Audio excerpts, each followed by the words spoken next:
Iran യുദ്ധം കേരളീയൻ്റെ കഞ്ഞികുടി മുട്ടിക്കുമോ?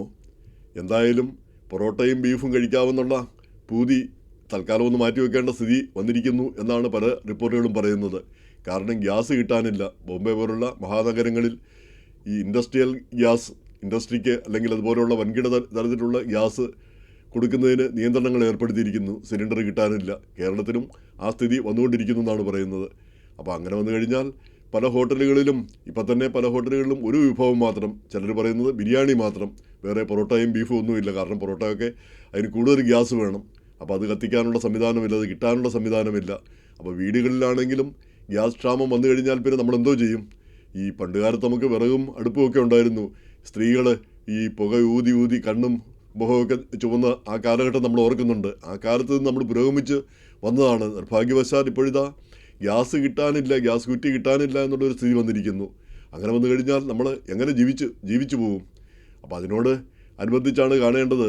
നമ്മുടെ ആളുകൾ ഈ അമേരിക്കയിൽ നിന്നൊക്കെ പോയ ധാരാളം ആളുകൾ കേരളത്തിലുണ്ട്. അവർക്ക് ആർക്കും തിരിച്ചു വരാൻ പറ്റാത്ത സ്ഥിതി വന്നിരിക്കുന്നു.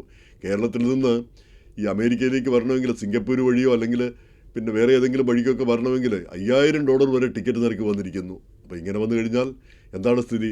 ആളുകൾ തിരിച്ചു വരാൻ പറ്റാത്തൊരു സ്ഥിതി, അതുപോലെ തന്നെ അങ്ങോട്ടും ഇങ്ങോട്ടും പോകാൻ പറ്റാത്ത സ്ഥിതി. അതുപോലെ തന്നെ ഈ ധാരാളം പേര് ഗൾഫിൽ കുടുങ്ങിയിരിക്കുന്നു. ഗൾഫിൽ പല സ്ഥലങ്ങളിൽ ആയിട്ട് കുടുങ്ങിയിരിക്കുന്നു. അവർക്കാർക്കും അവരാരും പിന്നെ പലരും പ്രാണഭീതിയിൽ തന്നെ കഴിയുന്നു. ഇപ്പം ദുബായ് പോലെ വളരെ സുരക്ഷിതമായ നഗരങ്ങളിൽ പോലും കഴിയുന്നവർക്ക് എപ്പോൾ വേണമെങ്കിലും ഒരു മിസൈൽ വന്ന് പതിക്കാമല്ലോ, എപ്പോൾ വേണമെങ്കിലും ഒരു ആക്രമണം ഉണ്ടാകാമല്ലോ. അങ്ങനെയുള്ള ഒരു അവസ്ഥയിലേക്ക് കാര്യങ്ങൾ മാറിയിരിക്കുന്നു. അങ്ങനെ ആ ലോകക്രമം തന്നെ മാറിയിരിക്കുന്നു. അപ്പോൾ അതിൻ്റെ ഇടയ്ക്കാണ് ഈ ഹോർമൂസ് കടലിടുക്ക്, അവിടെ പിന്നെ ഇറാൻ മൈൻ നിക്ഷേപിക്കുന്നു. ഈ കപ്പലുകളെല്ലാം പോയി മൈൻ അവിടെ, അപ്പം ആ മൈനയിൽ തട്ടിക്കഴിഞ്ഞാൽ അത് ഒരു തരം ബോംബ് തന്നെ. അതിന് തട്ടിക്കഴിഞ്ഞാൽ ഉടനെ ബോംബ് പൊട്ടും, ആ കപ്പലും അല്ലെ അതുപോലുള്ള കാര്യങ്ങളെല്ലാം പിന്നെ നാമാവശേഷമാകും. അപ്പോൾ അങ്ങനെയുള്ള ഒരവസ്ഥ വന്നിരിക്കുന്നു. അപ്പോൾ അതിനെതിരെ അമേരിക്ക ശക്തമായിട്ട് രംഗത്തുണ്ട്. എങ്കിൽ പോലും അമേരിക്ക പിന്നെ വിദൂരത്തു നിന്ന് വന്നാണ് ഇക്കാര്യങ്ങളെല്ലാം ചെയ്യേണ്ടത്. നേരെ മറിച്ച് ഇറാൻ അവിടെയുള്ള പിന്നെ രാജ്യമാണ്. അപ്പോൾ അവർക്ക് എപ്പോഴും ഒരു ആധിപത്യം ഉണ്ടാവും, ഒരു മേൽക്കൈ ഉണ്ടാവും. പക്ഷേ അമേരിക്കയും അമേരിക്കയുടെ ശക്തിയും അതുപോലെ തന്നെ ഇസ്രായേലിൻ്റെ കുരുട്ടുബുദ്ധിയും കൂടെ ചേരുമ്പോൾ അതിനെ പ്രതിരോധിക്കാൻ ഇവർക്കൊന്നും കഴിയില്ല എന്നുള്ളത് നമ്മൾ കണ്ടു കഴിഞ്ഞ കാര്യമാണ്. അപ്പോൾ ഇറാൻ ഇനിയും എന്തിനു വേണ്ടിയിട്ടാണ് യുദ്ധം തുടരുന്നത്? ഒരുപക്ഷെ ഇറാനിലെ തീവ്രവാദികൾ അവർക്കൊരു ഒത്തുതീർപ്പുണ്ടാക്കാനായിട്ട് ശ്രമിക്കാൻ പാടില്ലേ? ഒരു മൂന്നാം കക്ഷിയെ വെച്ച് ഒരു മിതവാദികളുടെ ഒരു രീതിയിലേക്ക് വരാനായിട്ട് ആ രാജ്യത്തിന് കഴിയില്ലേ? അതോ തീവ്രവാദം തന്നെ അങ്ങനെ മാത്രമേ അവർക്ക് ജീവിക്കാൻ പറ്റൂ എന്നുള്ളൊരു സ്ഥിതിയുണ്ടോ? അപ്പോൾ ലോകത്തെ മൊത്തം പിന്നെ മാറ്റിമറിക്കാൻ, നശിപ്പിക്കാൻ കഴിയുന്ന രീതിയിലേക്ക് ഈ യുദ്ധം പോകുന്നതിൽ അമേരിക്കയുടെ പങ്ക്, അമേരിക്കയുടെയോ അല്ല ഇസ്രായേലിൻ്റെ പങ്കല്ല, ഇറാൻ്റെ പങ്കാണ് ഇപ്പോൾ നമ്മൾ ആശങ്കപ്പെടുത്തുന്നത്. ഇറാനാണ് ഇപ്പോൾ പറ്റാത്ത ഒരു കാര്യം, വിജയിക്കില്ലാത്തൊരു കാര്യം. അതിനുവേണ്ടി പിന്നെ ഞങ്ങൾ ചാകുന്നത് പോലെ യുദ്ധം ചെയ്യുമെന്ന് പറഞ്ഞാൽ അതുകൊണ്ട് എന്താ കാര്യം ഇരിക്കുന്നത്? ആർക്കെന്ത് ഗുണം? അപ്പം ഒരു ഒത്തുതീർപ്പും, ഈ യുദ്ധം എന്ന് പറയുന്നത് ഇത് പേഴ്സണലായിട്ടുള്ള ഒരു വൈരാഗ്യത്തിൻ്റെ കാര്യമല്ല.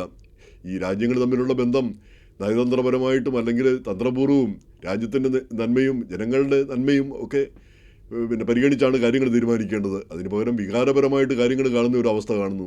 അത് നമ്മൾ നേരത്തെയും കണ്ടുകൊണ്ടിരുന്നതാണ്. Death to America, death to Israel എന്നും പറഞ്ഞ് കിടന്ന് അലറി വിളിക്കുന്നത് മുല്ലാമാർ. അമ്മാരോട് വീട്ടിൽ പോയിരിക്കാൻ പറ. ഈ മുല്ലമാർ പിന്നെ അല്ലെങ്കിൽ ഈ പുരോഹിതർ, ആ പുരോഹിത വർഗം തന്നെ നമ്മൾ പിന്നെ ഒരു കാരണവശാലും പൊങ്ങി വരാൻ അനുവദിക്കരുത്. ഒരു രാജ്യത്തും മതങ്ങൾ തലപൊക്കാനായിട്ട്. അത് ഈ വിഷപ്പാമ്പുകൾ, ഞാൻ എപ്പോഴും കരുതുന്ന ഒരു കാര്യമാണ്. ഈ വിഷപ്പാമ്പുകൾ പോലെയാണ് ഈ മതങ്ങളും മതപുരോഹിതരും. അവർ തലപൊക്കുമ്പോൾ അടി കൊടുത്ത് അവിടെ നിരത്ത് കിടത്തണം. ഒരു കാരണവശാലും തലപൊക്കി വരാനായിട്ട് സമ്മതിക്കരുത്. പ്രത്യേകിച്ച് പൊതു കാര്യങ്ങളിൽ അവരല്ല ഇടപെടേണ്ടത്. ജനകീയമായിട്ടുള്ള കാര്യങ്ങൾ, പിന്നെ കാലാനുസൃതമായ മാറ്റങ്ങൾ അത് ലോകത്തുണ്ടാവണം. അപ്പോൾ അതിന് പകരം ആജീവനാന്ത യുദ്ധവും എന്നൊക്കെ പറഞ്ഞ് ലോകം മുഴുവൻ നാശം വിതയ്ക്കുന്ന, ലോകം മുഴുവൻ ദുഃഖം വിതയ്ക്കുന്ന ഒരു കാര്യമായിട്ട് ഈ യുദ്ധം മാറിയിരിക്കുന്നു. അപ്പോൾ ഇതിനൊരു മാറ്റം വേണം. ഈ കേരളീയർക്ക് പൊറോട്ടയും ബീഫും ഒക്കെ കഴിക്കണം. അതൊക്കെ ഇല്ലാതെ എങ്ങനെയാണ് ജീവിക്കുന്നതെന്ന് അറിഞ്ഞുകൂടാ. അപ്പോൾ അങ്ങനെയുള്ളൊരു സാഹചര്യം വരണമെങ്കിൽ ഈ പിന്നെ ഗ്യാസൊക്കെ പിന്നെ നിർലോഭം കിട്ടുന്ന ഒരവസ്ഥ തിരിച്ചു വരണം. യുദ്ധം അവസാനിക്കണം, യുദ്ധം ഇല്ലാതാവണം. യുദ്ധമില്ലാത്ത മനുഷ്യരായിട്ട് പിന്നെ മുന്നേറുന്ന ഒരു കാലം വരണം. എന്ന് മാത്രമല്ല, ഇതിൽ അതിശയിപ്പിക്കുന്ന ഒരു കാര്യം, ഈ നമ്മളെല്ലാം എത്രമാത്രം ബന്ധപ്പെട്ടാണ് കഴിയുന്നത്. നമ്മൾ വിചാരിക്കും ഇന്ത്യക്കാരെല്ലാം ഒറ്റപ്പെട്ട് കഴിയുന്ന, അല്ലെങ്കിൽ പിന്നെ ഈ പിന്നെ ഗൾഫിലുള്ളവർ അവർ തന്നെ സ്വയം പര്യാപ്തരായിട്ട് കഴിയുന്നവരാണ്. അങ്ങനെയല്ല, നമ്മളെല്ലാം പരസ്പരം ബന്ധപ്പെട്ടിരിക്കുന്നു. ഇപ്പോൾ അമേരിക്കയുടെ സ്ഥിതി, അമേരിക്ക എല്ലാത്തിനും പിന്നെ ആധിപത്യമുള്ള രാജ്യമാണെന്ന് നമ്മൾ വിചാരിക്കുന്നു. ചൈനക്കാർ നാളെ മുതൽ ഒരു സാധനം ഇങ്ങോട്ട് അമേരിക്ക തരികയില്ല എന്ന് പറഞ്ഞാൽ അമേരിക്കയുടെ സ്ഥിതി എന്താവും?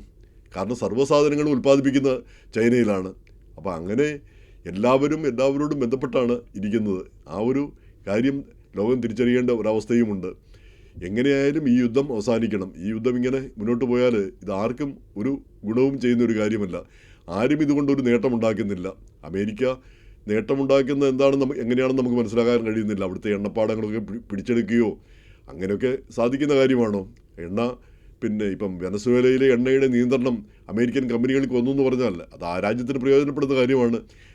അവിടെ ഡെവലപ്പ് ചെയ്ത് ആ രാജ്യത്തിനാണ് പ്രയോജനപ്പെടുന്നത്. ഓഫ് കോഴ്സ് അമേരിക്കയ്ക്കും പ്രയോജനപ്പെടും എന്നുള്ളത് മറ്റൊരു കാര്യം തന്നെ. പക്ഷേ അതൊരു ചൂഷണം ആയിട്ട് വരുന്നുവെന്ന് കരുതാനാവില്ല. എന്തായാലും ഇറാനിൽ ഒരു ഭരണമാറ്റമാണ് ഉണ്ടാകേണ്ടത്, മനം മാറ്റമാണ് ഉണ്ടാവേണ്ടത്. അത് ഈ കൊലയുമല്ല, സമാധാനത്തിലൂടെ പോകുന്നതിലാണ് കാര്യം ഇരിക്കുന്നത്. മിഡിൽ ഈസ്റ്റ് തന്നെ മൊത്തത്തിൽ സമാധാനം ഉണ്ടാവണം. ഈ മതത്തിൻ്റെ പേരിലുള്ള രാജ്യങ്ങൾ, അപ്പം അതിൻ്റെ ഇസ്രായേലും മതത്തിൻ്റെ പേരിലുള്ള ഒരു രാജ്യമാണ് എന്നുള്ള കാര്യം മറക്കുന്നില്ല. എന്തായാലും ഇതിനൊരു മാറ്റം ഉണ്ടാവണം.